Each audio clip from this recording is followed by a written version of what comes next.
This is our virtual academic panel, and I have two wonderful guests. And Kathy and Nigel, I would love for you to introduce yourselves. Hi, everyone. I'm Kathy Oleson. I'm currently the Dean of the Faculty and Professor of Psychology. I'm Nigel Nicholson, and I'm a professor of ancient Mediterranean studies, Greek, Latin, and ancient Mediterranean studies. We're going to do a deep dive into our program, pedagogy, and why we string the courses together in the way that we do. I had a parent ask this pretty honestly, and I appreciated this. She said, "Why do faculty matter? What role do they play in the life of students? And particularly at college, how is your faculty member going to be formative in terms of their experience?" I think one of the great things about a small school is you get to be invested in your students' development, right? Even when they're not in your major, but when they're in your major, you follow them through. You take them from the beginning to the end, right? And that is that's a great pleasure for me as an instructor, right? But I think it's really important for students, right? Teaching is not just some kind of product that gets sort of dumped on your desk. To my mind, it's really important to go to a school where people care about teaching, where they're actually kind of evaluated on their teaching and rewarded, promoted, and so on for their teaching, right? At Reed, teaching's really important. It's not an afterthought. Reed also has these two really distinctive programs. One, they're both shared by all students. Nigel, you mentioned Humanities 110. There's also the senior thesis. Senior thesis is something every student does. It may seem like a daunting task that you're going to do this year-long research project, but I think along the way, we're doing a lot of work in collaboration where we're sort of preparing you for that one day where you'll take on this kind of year-long project. Students get paired up with a faculty member and they're going to work together on a year-long research project. That could be something that's kind of close in terms of what the faculty member does for their research. It might be something that's pretty far away from what a faculty member does, but you come up with a year-long project and you're going to do all the pieces of it. So you start out with a proposal.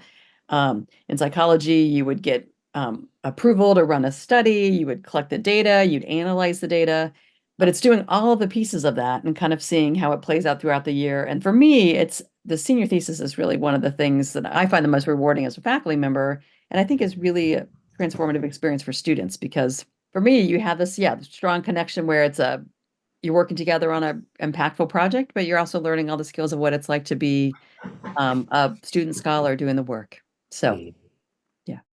So Hume 110, the other end, right? So what is Hume, right? Fundamentally, Hume 110 is your college prep class, right? So we work really hard on your writing. And one of the great privileges, again, of teaching at a smaller place is that we set 7 papers across the year. We meet with every student after every paper. And so the writing instruction gets to be very personalized. And you take people from where they are to somewhere better. These aren't classes in your major. They are classes about human society and culture more generally. They're classes about, what defines humanity, right? How is that term used? How is it deployed? How is it maybe manipulated? And so a lot of art, a lot of literature, poetry, history, philosophy, religious texts, right? And we kind of treat them all together and in relation to each other.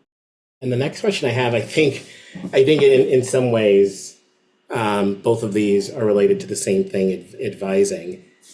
Someone who wants to know if we've noticed how many students have changed their mind about where they want to focus their study and career goals, and do you have until sophomore year to declare your major? So can you talk about very little about the logistics of advising, but more so about the nature of advising? So first year students, they've just had classes this year, and so they're looking at their second year. I just have actually 2 first year advisees right now. One is planning to be a psychology major. The other may be a psychology major. It might be anthropology, might be sociology. We kind of talked about what are the possible things that they want to do and kind of what are the ways that they can kind of keep all of those paths open. For me, it's really helping them think about what they might want to do and then taking classes to kind of dabble in and explore the different possibilities and then helping them kind of navigate closer as they focus that in. You also talk about other things rather, it's not just classes. So I have a student who's planning to study abroad. So they're thinking about where might they want to study. And so, or they maybe they're thinking maybe a Spanish speaking place. So they're kind of looking at different possibilities there. Today I met with an advisee and we were talking about what their plans were for the summer, what kind of jobs. So they're interested in developmental psychology. So they were looking at um, maybe working at a camp, or maybe, they were kind of looking at different kinds of things that might be related to that. Another student was looking into research possibilities for the things they would do in the summer. So you're trying to help them kind of think about their academic classes, but also thinking about broader things like study abroad, or really looking at all of those things that they might be interested in doing. I'll answer one of the questions that have come out. Is there variance for how much read costs depending on the academic program? If you do a dual major, if you have a minor, if you have one major, it all costs the same. And so no variation. And the same is true of your financial aid. On a slightly different note, one of the things I often tell people about is our PhD production, the fact that Reed produces more PhDs per capita than any other school in the United States except for 4. But it does speak to this this ability to walk away as really with a hell of a proficiency for whatever you've learned. And I think that's pretty impressive. Can you talk about how you see that happening? Why is Reed in this place in higher education?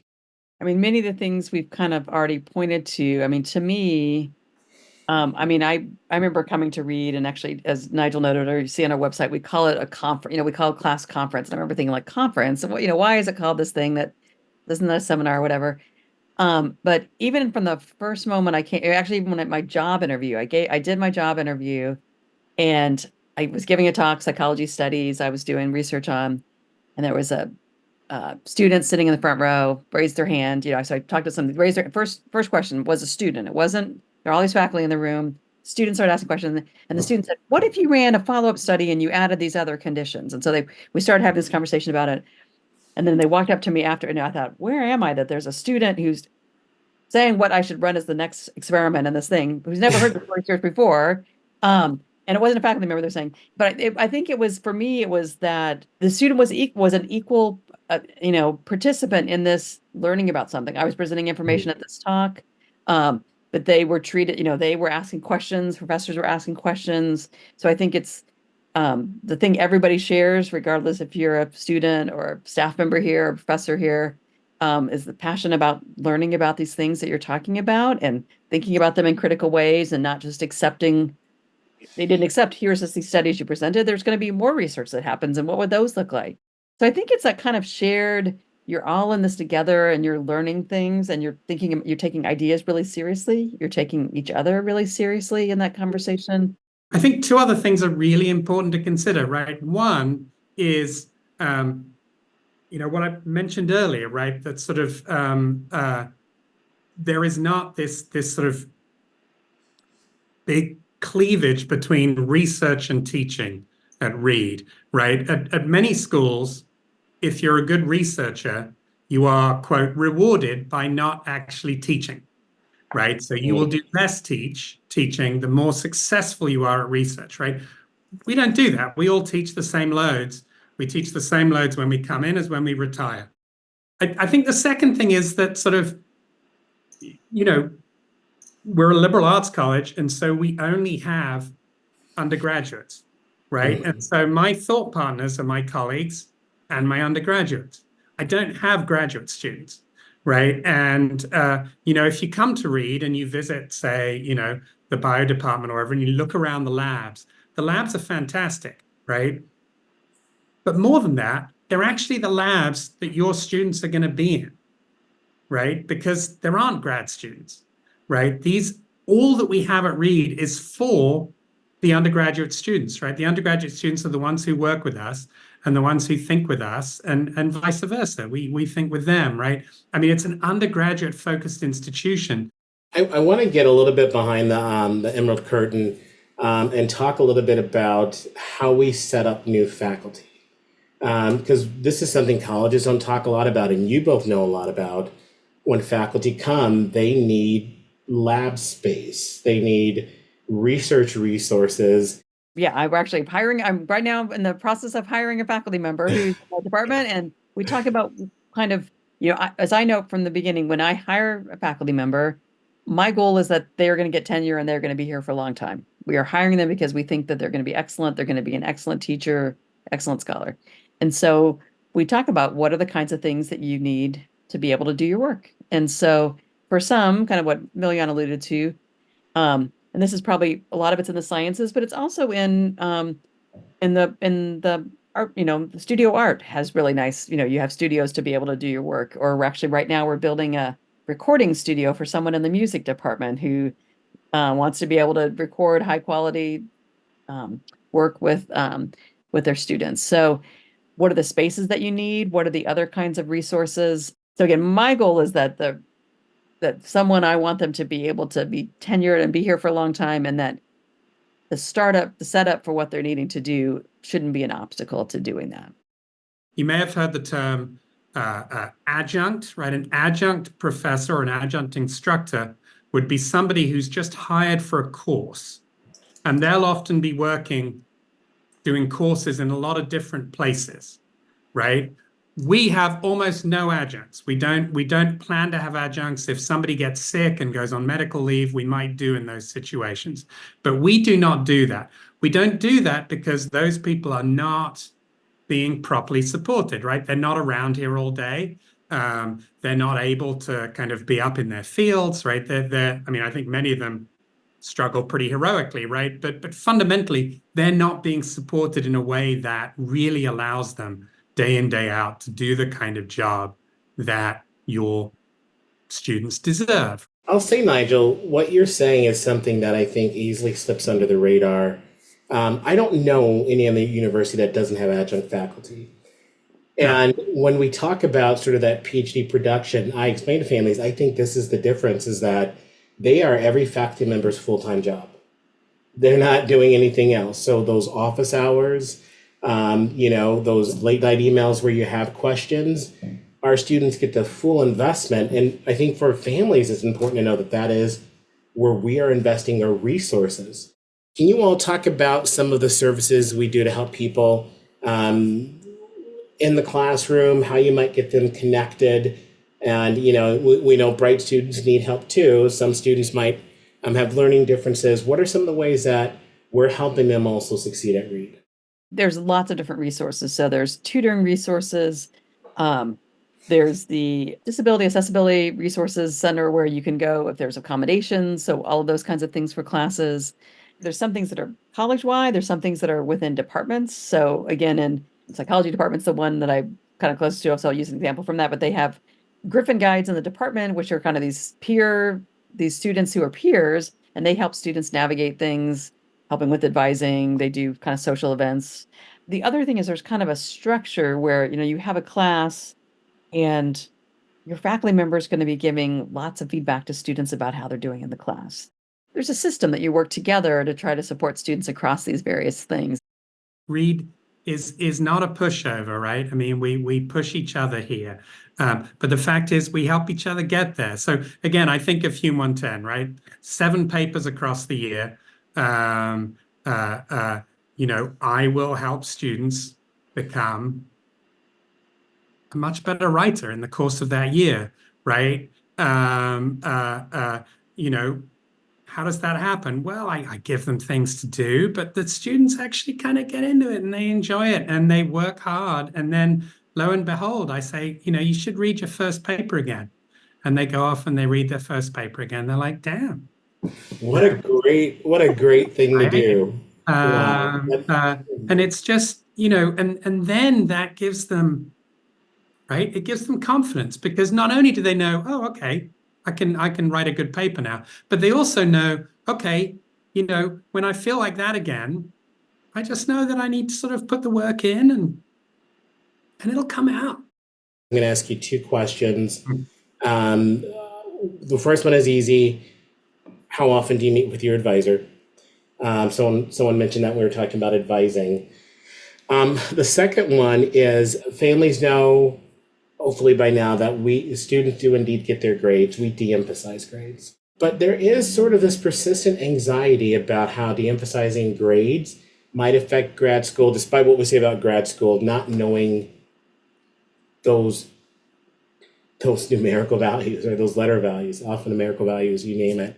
The advisee question, and again, I think it can vary, but again, certainly every time you sign up for classes, you're going to definitely meet with your advisee to do that. Certainly for me, I will just email every kind of kind of a month in, sort of how are things going. So you kind of have some email, but you would meet at least once a semester to sort of do kind of course sorts of things. But I have an advisee that said, I want to set up a meeting to talk about study abroad, or another one wanted to set up a meeting. The sophomores are all declaring their majors, so we set up an extra meeting to do that. So again, it would vary, but so once a semester to a couple times, a few times a semester, depending on the kinds of things that are going on. I guess to the second question, I guess I would say, for me, it was, coming to read too, that I wasn't putting a grade at the top of a paper. That felt really different too, as someone I was used to providing that letter grade and then information. But my experience as a student is when let's say I saw an A at the top of the paper, I didn't necessarily read all the other feedback. I was like, oh, I got an A on the paper, okay, whatever. But I think the point when we're doing it well, you get a lot of feedback, so you understand what your strengths and weaknesses are and what you're doing. If someone is feeling uncertain because they don't have that grade there, my advice is that they're saying, I'm not sure how I'm doing in this class. I would say, ask the professor how you're doing in the class. Like, it's getting feedback is always really helpful. I think at Reed, rather than thinking so much about the grade, we're thinking about the feedback and the kind of information that you could be learning about that. And so I think that's where the focus is. I always tell my students, look, if you want to know your grade, I'll tell you your grade. I just won't tell it to you first. Right. So particularly, I think early on with my freshmen in paper conferences, it'll take a while for them to calibrate what feedback looks like. And they might think, well, feedback means it's terrible. No, feedback means it can be better. That's true of every paper. Frankly, all my comments have a similar shape. It's like, this went well, this needs work. And I don't just say, this went well on an A paper and this needs work on a C paper, right? It's sort of, it's all true. They've all got some good things. They've all got some things that I want the student to do better for next time, right? We do structurally communicate with students who are doing poorly, right? So we have sort of check-in moments to make sure students know. And then as advisors, we work out little plans for how to kind of get back on track and so on. I think it's really good to learn how to navigate feedback without, immediate sort of letter grades, right? That's actually how the world works, right? When you get a job, you're not going to do something that day and somebody's going to say, oh, that was an A, right? You have to start kind of self-calibrating, even though it's a little tricky early on. I don't think it's that tricky. And I think it's a really great place to learn, much better than not learning it in college.